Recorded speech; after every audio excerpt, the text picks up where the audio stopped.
tutorial 2 akan melakukan pemeriksaan tentang nervus cranialis. Baik, yang pertama kita lakukan adalah memakai alat pelindung diri, yaitu masker dan juga handscoon. Baik, perkenalkan Ibu, nama saya Nadia Sari, mahasiswa Preklinik FKG Universitas Yangkuala. Boleh saya tahu siapa nama Ibu? Intan. Baik, umurnya berapa ya Bu? 22. Baik, jadi sekarang kita akan melakukan pemeriksaan untuk mengecek keadaan nervus cranialis. Nah, pemeriksaan ini akan melibatkan bagian wajah dan kepala serta leher Ibu. Apakah Ibu bersedia? Baik, Ibu, yang pertama kita akan melakukan pemeriksaan untuk mengecek nervus olfaktorius. Jadi, boleh tutup matanya sebentar, Bu. Bagaimana, Bu? Wangi. Apa yang Ibu rasakan? Wangi. Boleh Ibu coba menebak ini wangi apa? Parfum. Baik. Jadi pemeriksaan ini dilakukan untuk mengecek keadaan dari nervus olfaktorius. Ya, kita akan melihat fungsi dari nervus yang kedua, yaitu nervus opticus. Nah, yang pertama kita akan melakukan pemeriksaan inspeksi pupil untuk melihat apakah pupil itu sesuai dengan ukurannya dan melihat bentuk dari pupil. Kemudian kita akan melakukan penilaian refleks pupil untuk menilai refleks pupil apabila terkena cahaya.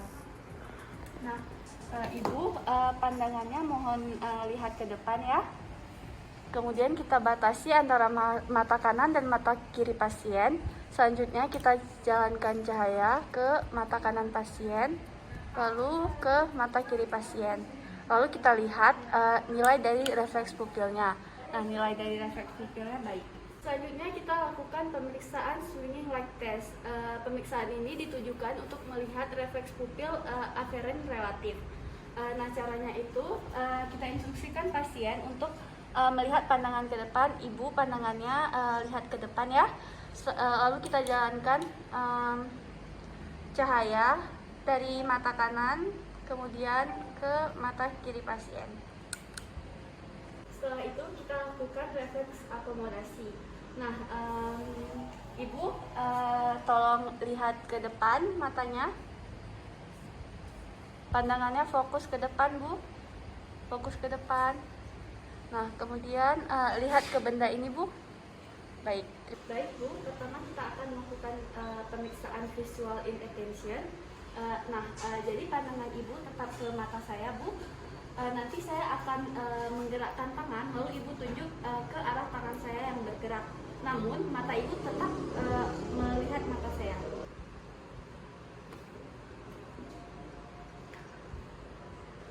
Selanjutnya, saya akan melakukan pemeriksaan visual field. Nah, caranya itu Ibu tutup sebelah mata Ibu, dan saya juga akan menutup sebelah mata saya dengan arah yang berlawanan. Lalu saya akan menggerakkan tangan saya yang sebelah lainnya. Lalu jika Ibu melihat kalau saya menggerakkan tangan, maka Ibu beritahu saya. Siap, Bu? Silakan tutup matanya, Bu. Baik. Ya. Ya. Ya. Ya. Baik, terima kasih, Bu. Baik, selanjutnya sisi sebelahnya lagi, Bu.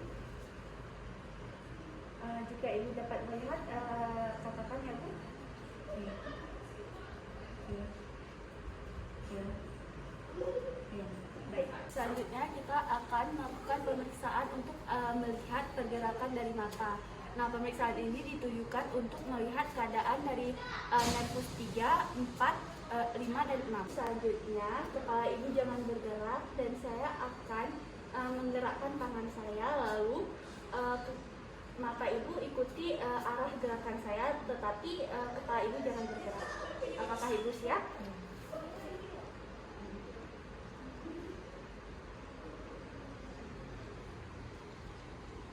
Baik, terima kasih, Bu. Bu, apakah selama pemeriksaan Ibu merasakan kelihatan ganda? Tidak. Pemeriksaan tadi tujuannya itu untuk melihat teosis, ada tidaknya keterbatasan pergerakan mata, dan juga nystagmus. Kemudian saya akan merasakan beberapa otot di sekitar wajah Ibu. Jadi yang pertama otot temporalis tegangkan, relax, tegangkan, relax. Baik, sekarang otot masseter tegangkan Bu, relax. Kemudian kita akan menilai kelemahan dan deviasi otot. Nah, Ibu boleh buka mulutnya Bu, sedikit lebar Bu. Baik, nanti saya akan menekan. Jika saya tekan Ibu tahan ya. Baik, selanjutnya kita akan melakukan penilaian jaujak refleks. Buka mulutnya Bu.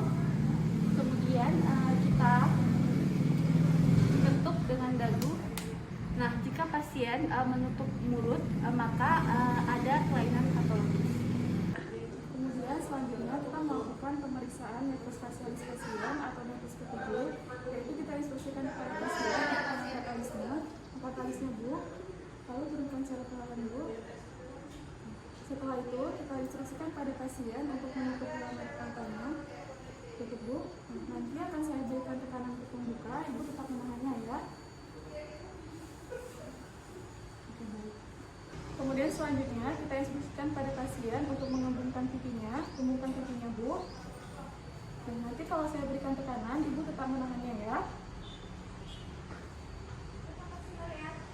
Baik, selanjutnya Ibu tolong majukan bibirnya ke depan, lalu gigit posisikan giginya. Selanjutnya kita melakukan penilaian apakah adanya perubahan massa pada pasien ataupun adanya gangguan pada pendengaran. Kita bisa ajukan beberapa pertanyaan kepada pasien. Ibu, apakah selama ini adanya gangguan pada indera perasa Ibu? Apakah selama ini Ibu mendengar suara yang lebih besar dari sebelumnya? Kemudian setelah itu, langkah selanjutnya adalah kita melakukan pemeriksaan atau inspeksi pada meatus auditorius pasien untuk melihat apakah adanya lesi herpes zoster atau tidak.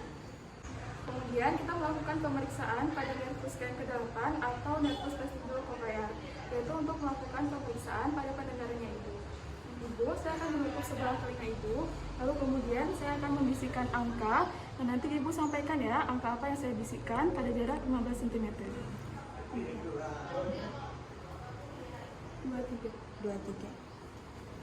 Kemudian selanjutnya kita melakukan penilaian keseimbangan daripada pasien. Jadi kita instruksikan ibunya untuk berdiri. Ibu, tutup matanya ya Bu. Kemudian silakan jalan di tempat Bu. Sudah Bu, buka matanya. Bu. Nah, jadi kita misalnya tidak ada kelainan pada pasien, maka pasien akan berdiri pada tempat yang semula. Sedangkan jika adanya kelainan, maka pasien akan jalan ke daerah yang adanya kelainan tersebut. Kemudian selanjutnya pemeriksaan nervus ke-9 yaitu glossopharyngeal dan juga nervus 10 atau vagus. Jadi kita instruksikan kepada pasiennya, Bu, tolong katakan A. Selanjutnya kita melakukan pemeriksaan otot spermatogonomastoideus dengan cara kita instruksikan pada pasiennya, Bu, paling ke arah sana ya Bu. Nanti jika saya berikan tekanan, tolong ditahan ya Bu. Baik. Kemudian berpaling ke sisi sini ya Bu. Jika saya berikan tekanan, tolong ditahan ya Bu. Kemudian selanjutnya kita melakukan penilaian gag refleks yang terbagi menjadi dua, yaitu penilaian batuk dan juga penelanan. Jadi kita instruksikan pada pasiennya untuk batuk, Bu. Lalu kita berikan air minum.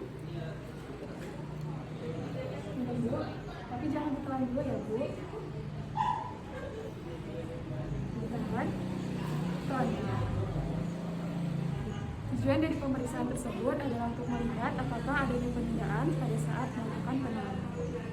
Nah, kemudian selanjutnya pemeriksaan nervus 11 atau nervus accessoris. Kita instruksikan pada pasiennya, Bu, angkat bahunya Bu. Nah, nanti akan saya berikan tekanan, Ibu tolong tahan ya Bu. Oke. Kemudian yang terakhir yaitu pemeriksaan pada nervus 12 atau nervus hipoglossus, yaitu dengan cara kita instruksikan pada pasien untuk membuka mulutnya, lalu kemudian kita lakukan inspeksi untuk melihat ada atau tidaknya vascular ellusion. Kemudian selanjutnya kita instruksikan kepada pasien untuk mengeluarkan lidahnya, keluarkan lidah Bu. Nah, tujuannya itu adalah untuk melihat ada atau tidaknya deviasi. Sudah Bu. Dan selanjutnya kita instruksikan kepada pasien untuk mengarahkan lidahnya pada satu sisi, arahkan Bu. Nah, lalu kita berikan tekanan dan instruksikan pada pasien untuk menahan. Tahan ya Bu. Satu lagi Bu. Tahan ya Bu. Berdasarkan hasil penilaian dan pemeriksaan pada pasien tersebut, maka tidak ada ditemukannya kelainan pada pasien itu. Sekian pemeriksaan nervus cranialis dari tutorial 2. Terima kasih sudah menyaksikan video kami. Sampai jumpa. Dadah!